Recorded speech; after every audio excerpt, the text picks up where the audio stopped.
Hello viewers, welcome back to my new another video. সবাই কেমন আছেন? আশা করি সবাই ভালো আছেন। বর্তমান সময়ে কিন্তু অ্যান্ড্রয়েড ফোনের জন্য জিমেল হচ্ছে গুরুত্বপূর্ণ একটি বিষয়, আর জিমেলের সিকিউরিটি কোড হচ্ছে আরও একটি গুরুত্বপূর্ণ বিষয়। কারণ আমরা যদি অনেক সময় আমাদের ডিভাইসে বা আমাদের পুরাতন ফোন থেকে নতুন একটি ফোনে যদি আমাদের জিমেলটি লগ ইন করতে যাই, অনেক সময় কিন্তু আমাদের সিকিউরিটি কোডটি আসে না, যার কারণে কিন্তু আমাদের জিমেলটি লগ ইন করতে পারি না এবং জিমেলটিকে আমাদের বাতিল করে দিতে হয় বা ডিসেবল করে দিতে হয়। এই অসুবিধার জন্য কিন্তু আমাদের অনেক জিমেলই আউট হয়ে যাচ্ছে এবং জিমেলের যে গুরুত্বপূর্ণ ইমেল বা যে গুগল ড্রাইভের যে ছবিগুলো আছে সেগুলো কিন্তু আমরা পাচ্ছি না। তো এই সমস্যার সমাধান নিয়ে আজকের এই ভিডিও নিয়ে আমি হাজির হলাম।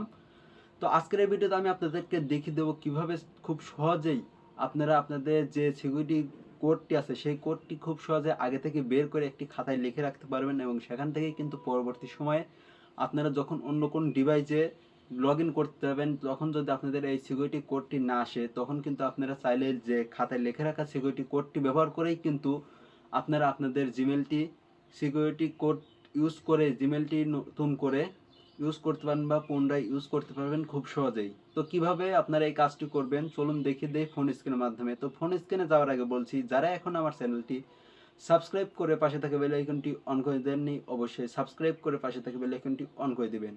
এতে করে আমার দেওয়া নতুন নতুন ভিডিওগুলো পেয়ে যাবেন খুব সহজেই। তো ভিউয়ার্স, আপনারা প্রথমে চলে যাবেন সেটিংস থেকে সরাসরি নিচের দিকে চলে যাবেন গুগলে আসার পরে আপনারা একটু ওয়েট করবেন। অবশ্যই কিন্তু আপনাদেরকে নেট কানেকশন দিয়ে নিতে হবে। তো নেট কানেকশন দেওয়া হয়ে গেলে এখান থেকে ম্যানেজ ইওর গুগল অ্যাকাউন্ট এটার উপর ক্লিক করবেন এবং আপনাদের যে জিমেলটা আছে সেই জিমেলটা এখানে সিলেক্ট করে নেবেন। সিলেক্ট করার পর এখানে সিকিউরিটি দেখতে পাচ্ছেন, সিকিউরিটির উপর ক্লিক করুন এবং নিচের দিকে একটু স্ক্রল করে আসলেই এই দেখেন আমি দেখিয়ে দিচ্ছি আপনাদেরকে রেড মার্ক করে, এই যে সিকিউরিটি কোড এটার উপর ক্লিক করে দেবেন। এটার উপর ক্লিক করার পর আপনাদের যে লক আছে বা ফিঙ্গার আছে সেটা সব দিয়ে দিবেন।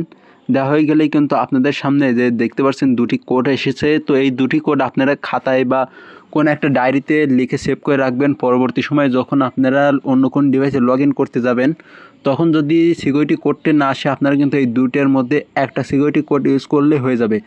তো মূলত ছিল এটাই ভিডিও। যারা এখন আমার চ্যানেলটি সাবস্ক্রাইব করে পাশে থাকা বেল আইকনটি অন করে দেননি, অবশ্যই অন করে দিবেন।